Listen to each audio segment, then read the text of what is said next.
മലയാളം എന്ന വിഷയവുമായി ബന്ധപ്പെട്ട് വിവിധ മത്സര പരീക്ഷകളിൽ ആവർത്തിച്ച് ചോദിച്ച ചില ചോദ്യങ്ങളാണ് ഇന്ന് പരിചയപ്പെടുന്നത്.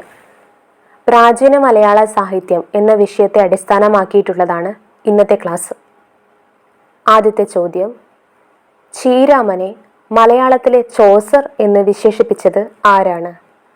ചീരാമനെ മലയാളത്തിലെ ചോസർ എന്ന് വിശേഷിപ്പിച്ചത് ആരാണ്? ഉത്തരം: ഉള്ളൂർ. ചീരാമനെ മലയാളത്തിലെ ചോസർ എന്ന് വിശേഷിപ്പിച്ചത് ഉള്ളൂരാണ്. രാമചരിതത്തിന്റെ രചനയിൽ കൂത്തരങ്ങിന്റെ സ്വാധീനം കാണാം എന്ന് അഭിപ്രായപ്പെട്ടത് ആരാണ്? നടുവട്ടം ഗോപാലകൃഷ്ണൻ.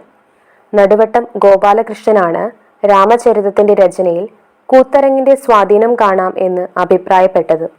ശ്രീ പത്മനാഭസ്വാമിയെ പോകി പോക ചയനൻ എന്ന് സ്മരിക്കുന്ന കൃതി ഏതാണ്? രാമചരിതം. ഇത് മറ്റൊരു തരത്തിലും ചോദിക്കാം. രാമചരിതത്തിൽ ശ്രീ പത്മനാഭസ്വാമിയെ സ്തുതിക്കുന്നത് എത്തരത്തിലാണ്? പോകി പോക ചയനൻ. പോകി പോക ചയനൻ എന്നാണ് രാമചരിതത്തിൽ ശ്രീ പത്മനാഭസ്വാമിയെ സ്മരിക്കുന്നത്. വീരരസപ്രധാനമായ ഭക്തി സാഹിത്യത്തിലെ ആദ്യ കൃതിയാണ് രാമചരിതം എന്ന് അഭിപ്രായപ്പെട്ടത് ആരാണ്? പുതുശ്ശേരി രാമചന്ദ്രൻ. പുതുശ്ശേരി രാമചന്ദ്രനാണ് വീരരസപ്രധാനമായ ഭക്തി സാഹിത്യത്തിലെ ആദ്യ കൃതിയാണ് രാമചരിതം എന്ന് അഭിപ്രായപ്പെട്ടത്. രാമചരിതം ഒരു വിമർശനാത്മക പഠനം ആരുടെ പുസ്തകമാണ്? രാമചരിതം ഒരു വിമർശനാത്മക പഠനം PV കൃഷ്ണൻ നായർ. ഒരു ഉത്തര കേരളീയനാണ് രാമചരിത കർത്താവ് എന്ന് അഭിപ്രായപ്പെട്ടത് ചിറക്കൽ T ബാലകൃഷ്ണൻ. ഒരു ഉത്തര കേരളീയനാണ് രാമചരിത കർത്താവ് എന്ന് അഭിപ്രായപ്പെട്ടത് ചിറക്കൽ T ബാലകൃഷ്ണൻ. അടുത്ത ചോദ്യം ഒരു അഭിപ്രായമാണ്.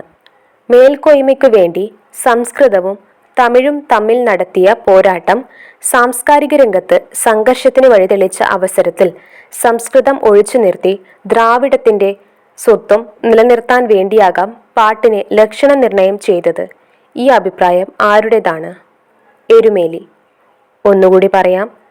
മേൽക്കോയ്മയ്ക്കു വേണ്ടി സംസ്കൃതവും തമിഴും തമ്മിൽ നടത്തിയ പോരാട്ടം സാംസ്കാരിക രംഗത്ത് സംഘർഷത്തിന് വഴിതെളിച്ച അവസരത്തിൽ സംസ്കൃതം ഒഴിച്ചു നിർത്തി ദ്രാവിഡത്തിന്റെ സ്വത്വം നിലനിർത്താൻ വേണ്ടിയാകാം പാട്ടിനെ ലക്ഷണ നിർണയം ചെയ്തത്. എരുമേലിയുടെ അഭിപ്രായം.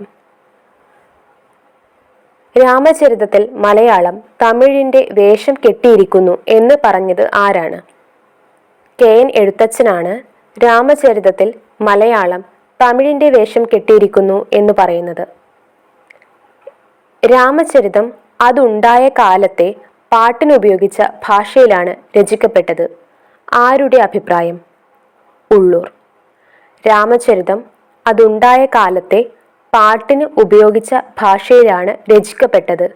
ഉള്ളൂർ. ചെന്തമിഴും മലയാളവും കലർത്തിയ മിശ്രഭാഷയാണ് രാമചരിതത്തിൻ്റേത്. ആറ്റൂർ കൃഷ്ണപിഷാരടി. ചെന്തമിഴും മലയാളവും കലർത്തിയ മിശ്രഭാഷയാണ് രാമചരിതത്തിലേത്. ആറ്റൂർ. കരിന്തമിഴ് കാലത്തിന്റെ അവസാനത്തിൽ ഉണ്ടായ കൃതിയാണ് രാമചരിതം എന്ന് അഭിപ്രായപ്പെട്ടത് AR രാജരാജവർമ്മ. തിരുനിഴൽമാല ഒരു പഠനം ആരുടെ കൃതിയാണ്? Doctor N Ajith Kumar. തിരുനിഴൽമാല ഒരു പഠനം ഡോക്ടർ N അജിത് കുമാർ. ആറന്മുളയപ്പന് മലയർ നൽകുന്ന ബലി പ്രതിപാദ്യമാകുന്ന കൃതി? തിരുനിഴൽമാല. തിരുനിഴൽമാലയിലാണ് ആറന്മുളയപ്പന് മലയർ നൽകുന്ന ബലി പ്രതിപാദ്യമാകുന്നത്. ഇത് പ്രസിദ്ധീകരിച്ച വർഷം 1981. തിരുനിഴൽമാലയെ മന്ത്രവാദപ്പാട്ട് എന്ന് വിളിച്ചത് ആരാണ്? PV വേലായുധൻ പിള്ള. തിരുനിഴൽമാലയെ മന്ത്രവാദപ്പാട്ട് എന്ന് വിളിച്ചത് PV വേലായുധൻ പിള്ളയാണ്. തിരുനിഴൽമാല സംശോധിച്ച് പ്രസിദ്ധീകരിച്ചത് ഡോക്ടർ MM പുരുഷോത്തമൻ നായർ. തിരുനിഴൽമാല സംശോധിച്ച് പ്രസിദ്ധീകരിച്ചത് ഡോക്ടർ MM പുരുഷോത്തമൻ നായർ. തിരുനിഴൽമാലയുടെ സവിശേഷതകളിൽ ശരിയായത്: ലുബ്ധപ്രചാരമായ ദ്രാവിഡ പദങ്ങൾ, സമുദായങ്ങളുടെ ജീവിത ചിത്രീകരണം, ഭക്തിക്ക് അതിപ്രാമുഖ്യം നൽകാത്ത സാമൂഹിക പരാമർശം കാലാത്മകത. കുറത്തി വൃത്തം പരാമർശിക്കുന്ന തിരുനിഴൽമാലയിലെ ഭാഗം ഏതാണ്? മൂന്നാം ഭാഗം. മൂന്നാമത്തെ ഭാഗത്തിലാണ് കുറത്തി നൃത്തം പരാമർശിക്കുന്നത്. തിരുനിഴൽമാല 3 ഭാഗങ്ങളാക്കി തിരിച്ചിരിക്കുന്നതിൽ പ്രതിപാദ്യം എന്താണ്? മലയർ അർപ്പിക്കുന്ന ബലി. മൂന്നാം ഭാഗത്തിലാണ് മലയർ അർപ്പിക്കുന്ന ബലി പ്രതിപാദിക്കുന്നത്. മാമാങ്ക പരാമർശമുള്ള പ്രാചീന കൃതി ഏതാണ്? ഉത്തരം തിരുനിഴൽമാല. തിരുനിഴൽമാലയിൽ മാമാങ്കം പരാമർശിക്കുന്നുണ്ട്. കണ്ടുകിട്ടിയതിൽ വച്ച് ഏറ്റവും പഴക്കമുള്ള മണിപ്രവാള കൃതി ഏത്? വൈശികതന്ത്രം. വൈശികതന്ത്രമാണ് കണ്ടുകിട്ടിയതിൽ ഏറ്റവും പഴക്കമുള്ള മണിപ്രവാള ഗ്രന്ഥം. അങ്ങാടി വർണ്ണനയില്ലാത്ത ഏക മണിപ്രവാള കാവ്യം കൂടിയാണ് വൈശികതന്ത്രം. കുലശേഖര പെരുമാളെ നായകനാക്കി തോലൻ രചിച്ച കാവ്യം ഏത്? മഹോദയപുരേശ ചരിതം. മഹോദയപുരേശ ചരിതമാണ് കുലശേഖര പെരുമാളെ നായകനാക്കി തോലൻ രചിച്ച കാവ്യം. വൈശികതന്ത്രത്തിലെ നായികയുടെ പേരെന്ത്? അനംഗസേന. വൈശികതന്ത്രത്തിലെ നായികയുടെ പേരെന്ത്? അനംഗസേന. മണിപ്രവാള കൃതികളിലെ നായികമാരുടെ പേരുകൾ ചേരുംപടി ചേർക്കുക എന്ന ചോദ്യമായി കാണാറുണ്ട്. പ്രത്യേകം എഴുതിയെടുക്കുക. ചോകിരം പോയിലം വർണ്ണന കാണപ്പെടുന്ന മണിപ്രവാള കൃതി ഏത്? ഉണ്ണിച്ചിരുദേവി ചരിതം. ചോകിരം പോയിലം വർണ്ണന കാണപ്പെടുന്ന പ്രാചീന മണിപ്രവാള കൃതി ഏത്?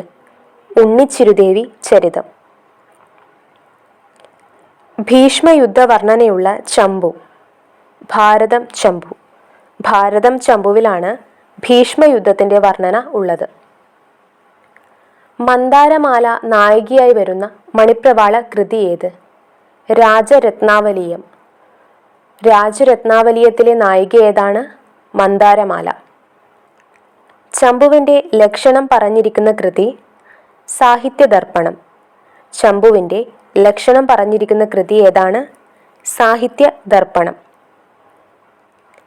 ചിറ്റിലപ്പള്ളി ഗ്രാമം പ്രമേയമായി വരുന്ന കൃതി ചന്ദ്രോത്സവം.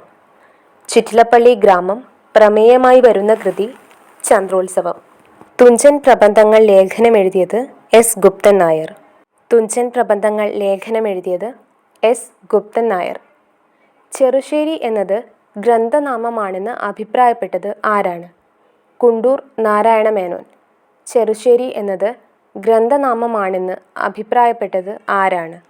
കുണ്ടൂർ നാരായണ മേനോൻ. കരുണയും കുചേലവൃത്തവും താരതമ്യം ചെയ്ത് പഠിച്ചത് ആര്? സാഹിത്യ പഞ്ചാനനൻ. കരുണയും കുചേലവൃത്തവും തമ്മിൽ താരതമ്യം ചെയ്തത് സാഹിത്യ പഞ്ചാനനൻ.